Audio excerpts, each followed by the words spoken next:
നമ്മൾ ഇന്ന് ഡ്രസ്സ് എടുക്കാൻ വേണ്ടി പോവാണ് കേട്ടോ ഓണത്തിൻ്റെ. അപ്പം നമ്മളെപ്പോഴും ലേറ്റാണ്. ഇപ്പം നമ്മളെ സംബന്ധിച്ച് നമ്മളിത് കുറച്ച് നേരത്തെയാണ് ഇപ്പോൾ പോകുന്നത് കേട്ടോ.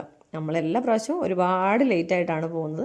ഇപ്പം നമ്മൾ ഓണ പ്രോഗ്രാം ഒക്കെ കഴിഞ്ഞ് വന്നിട്ട് അപ്പം തന്നെ പോകണം. അതിൻ്റെ ഒരു ക്ഷീണമാണ് എല്ലാവർക്കും ഉള്ളത്. ചേട്ടൻ വന്നിട്ടില്ലായിരുന്നു. അപ്പം ഞങ്ങൾ നേരെ കരുനാഗപ്പള്ളിൽ വെറ്റ്ലാൻഡിലാണ് പോയത്. ഇവിടെ ഞാൻ ചേട്ടനോട് നേരത്തെ വന്നിട്ടുണ്ട്. അത്യാവശ്യം സെലക്ഷനൊക്കെ ഉണ്ട് കേട്ടോ, നമുക്ക് ഇഷ്ടപ്പെടുന്ന. ആദ്യം തന്നെ എനിക്ക് വേണ്ടിയിട്ടാണ് കുറേ നേരം നടന്ന് തപ്പിയത്.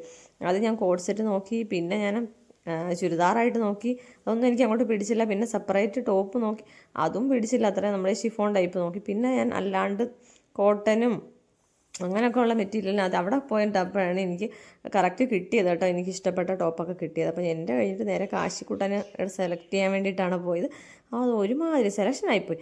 അവൻ ഇഷ്ടപ്പെടുന്നൊന്നും ഞങ്ങൾക്ക് ആർക്കും ഇഷ്ടപ്പെടത്തില്ല. പക്ഷെ അവനിതെല്ലാം ട്രെൻഡാണെന്ന് പറഞ്ഞിട്ട് അവൻ ഓരോന്നെല്ലാം എടുത്ത് എൻ്റെ തരുന്നുണ്ട്. ഞാൻ പറയുന്നത് എന്തോ ഇവിടെ ലോഹ പോലെ കിടക്കുന്ന സാധനങ്ങളാണെന്ന്. 5 സ്ലീവ് എന്നോ പിന്നെ ഏതോ ഒരു കൈയുടെയൊക്കെ ഒരു ഷർട്ടിൻ്റെയൊക്കെ പേരൊക്കെ പറഞ്ഞത് ഞാൻ ഓർക്കുന്നില്ല കേട്ടോ.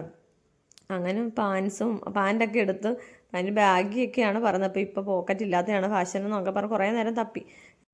പൊതുവേ അങ്ങനെ കടകളിലൊക്കെ പോകുമ്പോൾ കാശ് ചെയ്യാൻ ഇഷ്ടപ്പെടാത്ത പ്രശ്നമാണ്. ഇതിപ്പോൾ എല്ലാം ഇഷ്ടപ്പെട്ട് ഏത് എടുക്കണം എന്നുള്ള കൺഫ്യൂഷൻ മാത്രമേ അവനുണ്ടായിരുന്നുള്ളൂ. നമുക്കാർക്കും ഇഷ്ടപ്പെട്ടില്ലെങ്കിലും നമ്മൾ അവൻ്റെ ഇഷ്ടത്തിന് വിട്ടുകൊടുത്ത് നമ്മളെല്ലാം എടുത്തിട്ടുണ്ട്. നമ്മൾ നേരെ ഹോസ്പിറ്റലിലോട്ടാണ്. ഇപ്പോൾ സുജിതിൻ്റെ ഭാര്യ പ്രസവിച്ച് കുഞ്ഞിനെ കാണാൻ വേണ്ടിയിട്ടാണ് പോയത്. ഇപ്പോൾ കുഞ്ഞിനെ കണ്ട് നമ്മൾ നേരെ പെട്ടെന്ന് തന്നെ വീട്ടിൽ പോവുകയാണ് കേട്ടോ. അപ്പോൾ